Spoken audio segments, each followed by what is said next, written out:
How's it going, guys? Coffee here. Today I wanted to go over some of the best changes I think Torchlight Infinite has made over the past year.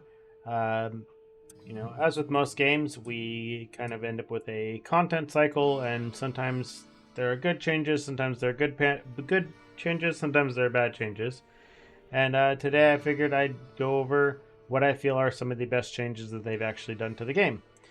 First things first would be the league mechanic itself, Nightmare, which I feel has been one of the best additions to the game just because it is very, very good in regards to giving people a choice as to what kind of loot they're really trying to aim for.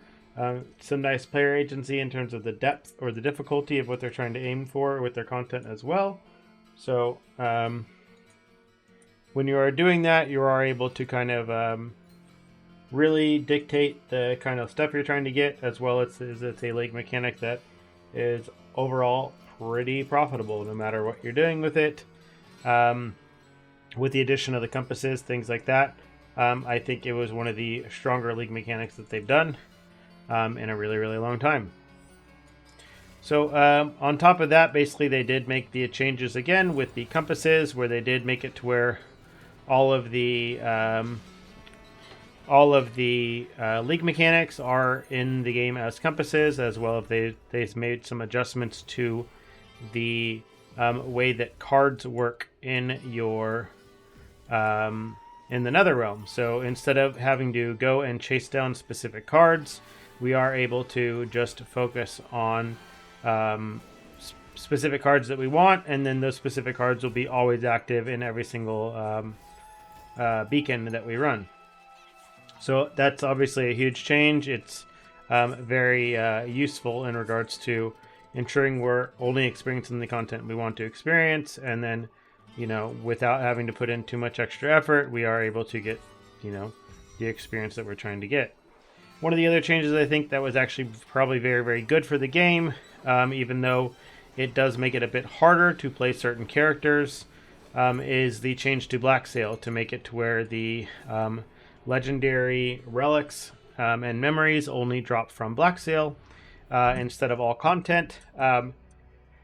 Again, it does make them harder to do, but it does also ensure that Black Sail has something rewarding about the mechanic itself, right? Because I know that when I run this Black Sail boss here, this high chance that I have to get a legendary relic or memory is going to be tied, it's only tied to Black Sail here. So when I do actually get a nice legendary relic or memory here, the odds are, if this was earlier in the league and not near the end of this league right now, then these would both be something that would be valuable here, right? Because of the fact that they only drop here and they don't drop somewhere else, this roll is actually maybe still even worth something now. So, but because of the fact that, these early on in the league at this neg 20 here were like 500 FE, something like that, right? So at this point, ensuring that every league mechanic has something that is special about it. So no matter what kind of content people are trying to do, they're able to find something rewarding for them, is very, very good. Speaking of other things in regards to other content, is the addition of treasure troves for leveling. I feel like the addition of the treasure trove system has been really, really good to kind of help bridge that gap of if players are getting stuck in the campaign. So they added these treasure trove mats here to where, again, while you're inside of these, you are getting a bonus experience, you are getting bonus loot, and then you are getting a guaranteed unique drop at the end of them as well. With that, it also, these are basically something you can repeat. So for the people who are, on a character that may be struggling, being able to run this and get your guaranteed unique item every single time is very, very helpful. And then you can kind of use this again. You kind of get that extra EXP boost as well, which helps you kind of get through and get through the campaign if you're at maybe like a weak PowerPoint, place for your specific character. One of the other things that they did in regards to, I would say, the value of loot and other things is with in prior leagues, when it came to running these Guardians on T8, they were able to drop the precise aura skills. But what ended up happening because of that is because most everyone wanted to be in Tier 8, and the fact that everything dropped in Tier 8, it made it to where the amount of money that you could possibly get from Tier 7 was drastically less than what you could get in Tier 8. I'm talking, if you were in Tier 7, you were making like 10% of the money of someone who was farming Tier 8-0. They've made some adjustments that, with the fact that the Guardians here, or the Watchers rather, in Tier 7 are where you get these precise skills. In Tier 8, you only get them from Tier 8 Traveler.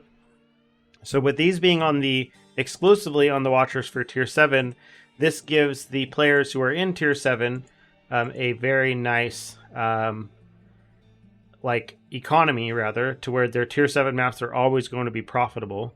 So between selling their Tier 5 beacons, as well as getting the bonus drops from either from the Watchers themselves, or getting the additional precise drops or precise aura drops, this is good to help kind of bridge that player or give them something that's guaranteed profitable, in a way that this is something that they can kind of really hyper focus on and use this to get the money to basically fuel their build in order to get them into that Tier 8 place with their build. So with this change, I think it's good because it does mean that Tier 7 will basically always have a place and always be profitable. So someone who's newer to the game or has a character that, doesn't have the gear or the money to kind of get themselves into Tier 8, they have a path that isn't just farm Tier 7 for a really, really long time at an inefficient rate, right? With this right now, you're getting like 600 to 800 FE per hour, something like that, minimum on Tier 7, just if you're doing like boss rushing, stuff like that.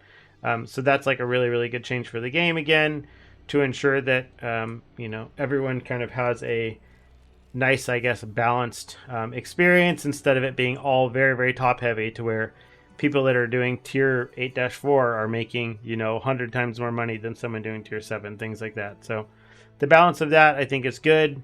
So I think that should be very helpful. With this latest league in Mistville, they did add the activation skill gems. I do know they mentioned that they're going to adjust these again further for the next league to increase the availability of them, because this league, yeah, they were good, but the biggest issue with them right now is that they were basically all of the good activation mediums were tied behind Tier 8-2 plus content, which obviously is not the easiest thing to do for a lot of builds or a lot of people. So that's something I know they said they're going to change. So I think it's going to be good once they do actually adjust these. I think the activation medium change in general will be good for kind of build diversity and other things, but they do need to increase the drop rate on them. So I'm going to say it's probably a good change. It's just not there yet. We'll know here in a few weeks when they give us the patch notes for Season 5. Yeah, I think that's pretty much the main ones that I think are the biggest, best changes. I mean, I think the last little one would be the Season Pass itself. When you do purchase the Season Pass, you get access to all of the heroes that are in the game. Basically, as though you own them, you basically get to rent them for the time that you have the Season Pass for the entire season. So I think that's really, really big, especially for newer players who, they have a certain amount of hero tokens. They're given like 100 of them when they first start, and being able to not be forced to just play the one character that you are able to purchase, because what if you purchase something and you just don't really like them, right? It takes a lot of work to kind of get those next 100 tokens. So for those that are coming to the game now, instead of those who have been able to play every league prior, right? It's like I have enough hero tokens to buy everything, but that's because I've been playing the game, right? I've played the game before, and I've been playing the game, so because I've been playing every league, I'm actually able to own every single hero. But for anyone who were to be starting the game now, they wouldn't own any of these, and every single one of them would cost 100 tokens or 100 hero emblems, and they're only going to get 100 per league. So it would take a really, really long time to unlock all of them, but by having them available in the Battle Pass, they're able to kind of try things out even before spending any hero tokens on them, or just, again, try out more than one character, which I think all in all will be a good change for everyone, and I look forward to kind of seeing what else they offer for us next. So I think they're moving in the right direction, and they're doing some good changes, so I'm looking forward to the next year of Torchlight. If you have any questions or comments, leave them down below, and I'll be more than happy to answer them. And other than that, see you in the next one.